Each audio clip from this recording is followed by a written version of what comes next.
Today, let's discuss an often overlooked issue: why the housing of the network nodes must be grounded. Typically, we refer to the grounding wire of the housing as the equipotential wire.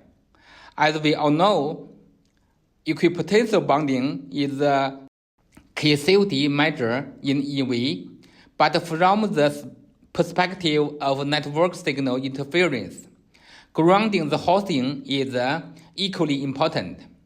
In fact, it's the first line of the defense against common mode interference.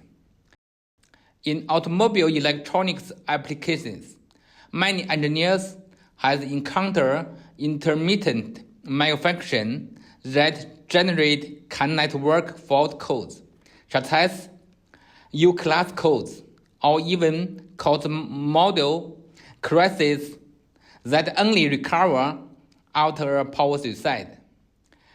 These issues may appear to stem from communication protocol problems, but the root cause is often common mode interference caused by electrostatic discharge.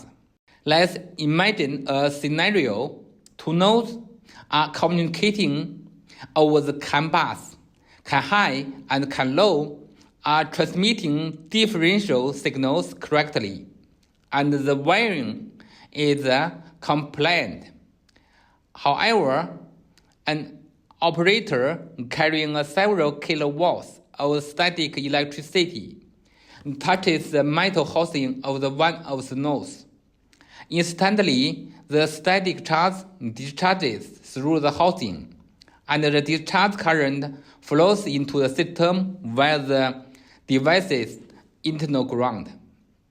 This causes a voltage rise in the ground wire,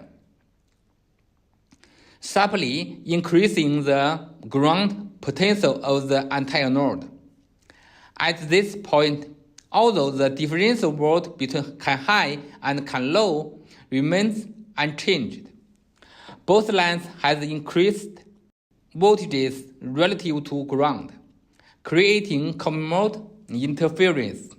The other CAN module now receives these elevated voltages, but CAN transceivers have limited tolerance for common mode voltage.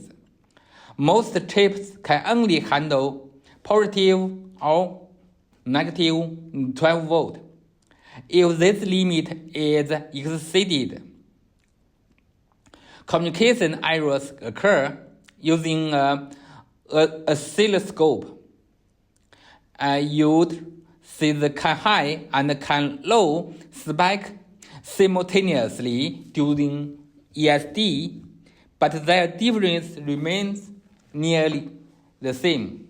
This is a typical sign of common mode interference. So, how can this be resolved? The key is grounding. All CAN nodes must have consistent power grounds, signal grounds, and housing grounds, all firmly connected to the vehicle's main chassis ground to prevent ground potential drift. In this setup, if external interference affects the system in a common mode manner, the interference is either diverted through the housing and the grounding wires, or it affects the entire system's common reference. But because every node shares the same ground potential, the signal levels they perceive are consistent. There's no more, I say, positive 3 volt, you say positive 8 volt voltage mismatch. Additionally, common mode filters can be added to the signal to eliminate noise caused by interference, as illustrated in the diagram. So, static electricity is far more than just a visible spark. It can invisibly disrupt the entire communication system via common mode path.